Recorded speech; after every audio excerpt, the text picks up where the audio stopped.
क्या तुम शरीर हो या आत्मा? यह प्रश्न जितना सरल लगता है उतना ही गहरा भी है। अधिकतर लोग स्वयं को शरीर मानते हैं और इसी पहचान के आधार पर अपना जीवन जीते हैं। लेकिन अष्टावक्र गीता हमें बताती है कि यह केवल अज्ञानता है। शरीर नश्वर है, लेकिन आत्मा शाश्वत है। ऋषि अष्टावक्र और राजा जनक के बीच हुए संवाद में यह स्पष्ट किया गया है कि ज्ञानी व्यक्ति शरीर से ऊपर उठकर आत्मा को पहचानता है और उसी को प्राथमिकता देता है। हम अष्टावक्र की शिक्षा को गहराई से समझेंगे और इस प्रश्न का उत्तर खोजेंगे कि ज्ञानी किसे महत्व देगा, आत्मा को या शरीर को। अष्टावक्र महान ऋषि और अद्वैत वेदांत के प्रकांड ज्ञानी थे। उनके पिता ऋषि कहोड़ वेदों के ज्ञाता थे।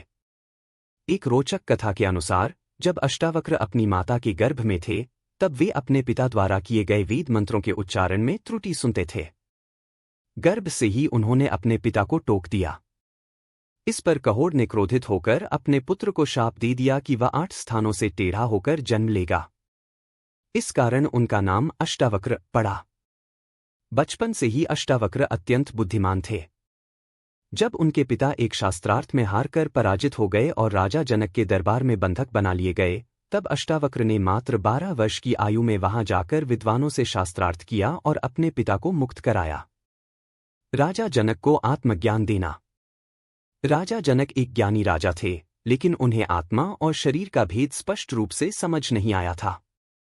अष्टावक्र ने उन्हें आत्मज्ञान प्रदान किया और बताया कि तुम न यह शरीर हो, न यह मन, न यह बुद्धि, बल्कि तुम स्वयं शुद्ध चैतन्य आत्मा हो।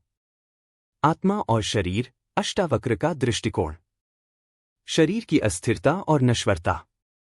अष्टावक्र बताते हैं कि यह शरीर पंचतत्वों पृथ्वी, जल, अग्नि, वायु, आकाश से बना हुआ है और एक दिन इन्हीं में विलीन हो जाएगा। शरीर का जन्म, वृद्धावस्था और मृत्यु अवश्यंभावी है। इसलिए यदि कोई व्यक्ति केवल शरीर को ही अपनी पहचान मानता है तो वह भ्रम में है। आत्मा की शाश्वतता और अमरता। अष्टावक्र गीता में कहा गया है कि आत्मा कभी नष्ट नहीं होती। यह जन्म मृत्यु के चक्र से परे है। यह निर्लेप, अचल और शुद्ध चैतन्य स्वरूप है। इसलिए ज्ञानी व्यक्ति शरीर को नहीं बल्कि आत्मा को ही महत्व देता है। आत्मा और शरीर के बीच का अंतर। राजा जनक सत्य की खोज में थे। उन्होंने कई गुरुओं से ज्ञान प्राप्त किया, लेकिन उन्हें आत्मा और शरीर का भेद स्पष्ट रूप से समझ नहीं आया। एक दिन उन्होंने अष्टावक्र से पूछा, हे महर्षि, यह शरीर तो दृष्टिगोचर होता है, लेकिन आत्मा अदृश्य है। मैं कैसे जानूं कि मैं आत्मा हूं? अष्टावक्र ने उत्तर दिया, हे राजन, तुम वह हो जो देख रहा है, न कि वह जिसे तुम देख रहे हो। यह शरीर मात्र एक वस्त्र के समान है जो बदलता रहता है, लेकिन तुम वह चैतन्य आत्मा हो जो इसे धारण करती है।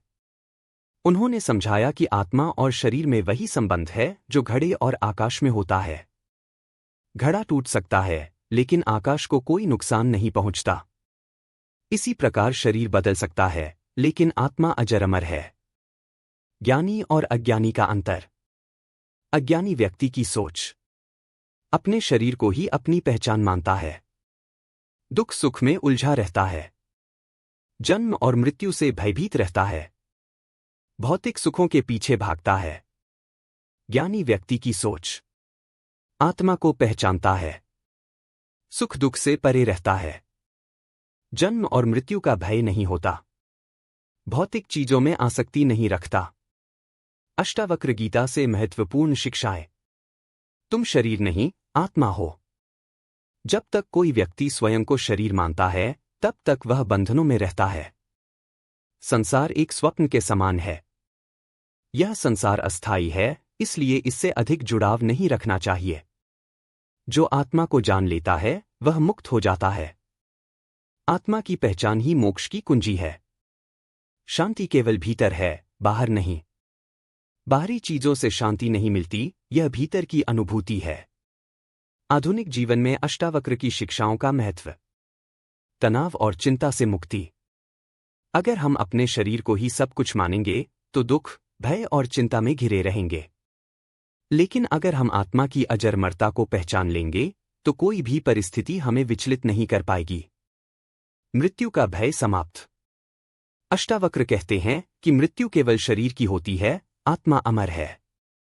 जो व्यक्ति इसे समझ लेता है वह निडर होकर जीवन व्यतीत करता है। भौतिक सुखों की आसक्ति से मुक्ति। आधुनिक जीवन में लोग धन, संपत्ति और प्रसिद्धि के पीछे भागते हैं। अष्टावक्र हमें सिखाते हैं कि ये सब अस्थायी हैं, इसलिए इनमें आसक्ति नहीं रखनी चाहिए। अष्टावक्र ने हमें यह सिखाया कि आत्मा और शरीर दो अलग अलग तत्व हैं। शरीर नश्वर है, लेकिन आत्मा शाश्वत है। ज्ञानी व्यक्ति शरीर की इच्छाओं में नहीं फंसता, बल्कि आत्मा की पहचान करके मोक्ष प्राप्त करता है। यदि हम अष्टावक्र की शिक्षाओं को अपने जीवन में अपनाएं, तो हम हर परिस्थिति में स्थिर रह सकते हैं, माया के बंधनों से मुक्त हो सकते हैं और सच्चे आनंद को प्राप्त कर सकते हैं।